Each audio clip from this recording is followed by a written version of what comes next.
जय श्री कृष्ण दोस्तों, कैसे हैं अब? मैं समझती हूँ आप अच्छे होंगे।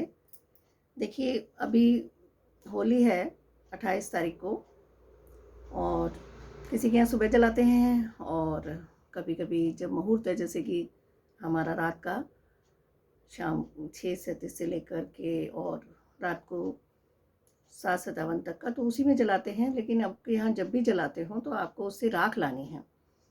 जब जल जाती है उसके बाद हम घर में राख लेकर आते हैं, और उससे कुछ लोग अपने घर में होली भी जलाते हैं। उस होलिका को भी जला करके उसे वो अपने घर में रखते हैं राख को। पर हमें वो जो होलिका जलती है वहाँ पर हम उस होलिका में से जो है राख लेकर आएंगे, और उसमें से ला करके हमें जो है क्या करना है कि जो उस राख को लेकर के थोड़ी सी किसी भी आप बर्तन में ला सकते हैं, जैसे कटोरा है कुछ है, उसमें ले आइए आप, और उसमें ला करके अपने घर में रखेंगे। और उसमें थोड़ा राई होती है वो, और उसके साथ ही आप थोड़ा सा मिला के रखेंगे, थोड़ा सा जैसे शक्कर आती है गुड़ वाली, वो राई शक्कर और ये साथ में मिला करके आप राख में रखिए, और उसको अपने घर में रख लीजिए। जैसे कि कोई भी किसी के पेट में दर्द होता है, कुछ होता है, तो आप उसकी नाभि पे लगा दीजिए। कभी कोई ज़्यादा बीमार रहता है तो उसको भी आप उसका त्रिपुंड लगा सकते हैं माथे पर, और वो राख बहुत ज़्यादा उपयोगी होती है। आप उसके कई प्रयोग कर सकते हैं। तो मैंने आपको एक प्रयोग अभी बताया कि आपको ये करना है। दूसरा प्रयोग हम क्या करेंगे कि राख से हम जैसे कि हमने हम वहाँ होलिका पर गए, और हमने एक पान का पत्ता शाम को लिया, और उसके अंदर 2 लौंग रख लिए, वो जो कि हमने घी में भिगो लिए हैं। 2 लौंग ले लिए और उसके ऊपर रख दिए, और उसके साथ ही पान का पत्ता रख दिया। और उसको हमने, जैसे कि अगर हमारा पैसा कहीं भी उधार चला गया है, या हमें जो है बहुत ज़्यादा हम बीमार रहते हैं, तो उसका नाम लिया बीमारी का, या उस व्यक्ति का नाम लेना है कि जिसने कि हमारा पैसा ले रखा है, तो हमें वो पान का पत्ता उसमें डाल देना अग्नि में, और डाल करके, और उसमें लौंग भी है, उसमें घी भी लगा हुआ है। इस तरह से हम आहुति लगा रहे हैं, और उसके साथ ही हमें उसका नाम लेना है। और वहाँ पर बैठ करके जो वो राख है, उस राख में उसका नाम लिखना है, और नाम लिख करके उसके ऊपर हरा और हमें जो है ऑरेंज कलर यानी कि केसरिया रंग बुरक के आना है, और कहना है कि हमारा उसका नाम लेकर के हमारा पैसा लौटा दो। शीघ्र ही आपका पैसा लौट कर आ जाएगा। ये थे आपके 3 उपाय। अब आपको राख से चौथा उपाय ये करना है कि अगर कोई उससे पहले आप जब जिस दिन होलिका दहन होता है उस दिन में, यानी पूर्णमासी के दिन में, हमें एक उपटन तैयार करना है। पीली सरसों लानी है, वो अभी से ला के रख लीजिए। पीली सरसों, उसके अंदर हमें, मैंने और भी प्रयोग बताए हैं पीली सरसों के।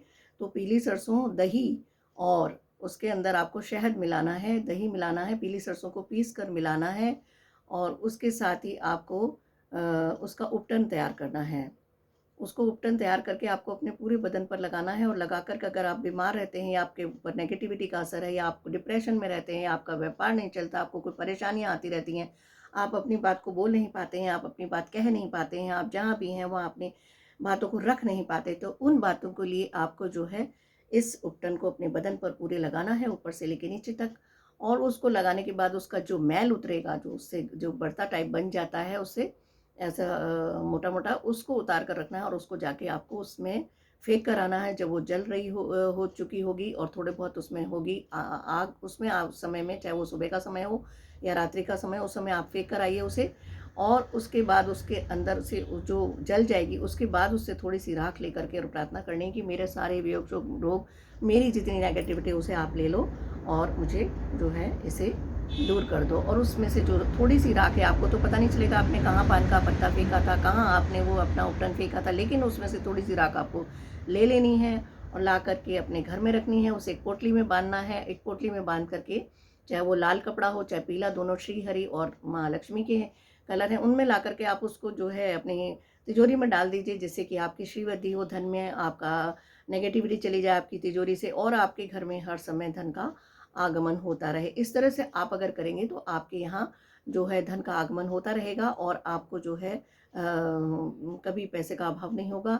आपका व्यापार अच्छा चलने लगेगा, आपको श्रीवृद्धि मिलेगी, और आपके घर में खुशियाँ रहेंगी, आपकी बीमारियां चली जाएंगी। इस तरह से अगर आप इसके राख के उपाय करते हैं तो आपके लिए बहुत अच्छा होने वाला है।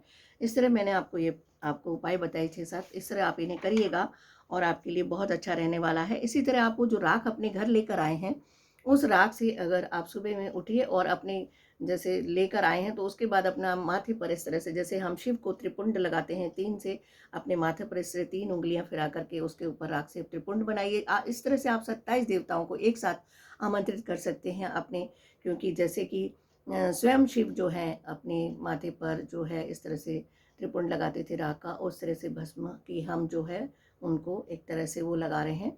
तो आप ऐसा करेंगे तो दोस्तों आपके लिए बहुत अच्छा रहने वाला है। तो ये साल आपका बहुत अच्छा रहेगा और आप इससे जो है सभी बीमारियों से भी बचे रहेंगे। तो आप ज़रूर ऐसा करें। तो मैंने आपको ये राख के उपाय बताए। इसी के साथ मैं अगली वीडियो के लिए आपसे विदा लेती हूँ। अगर आप नए हैं तो 1 टाइम करना होता है, प्लीज़ एक बार इसे सब्सक्राइब कर दीजिएगा और आप जो है एक गुड कमेंट कर दीजिएगा। साथ ही आप ये उपाय ज़रूर करिएगा, आपके लिए बहुत लाभदायक रहने वाले हैं। सो जय श्री कृष्णा दोस्तों।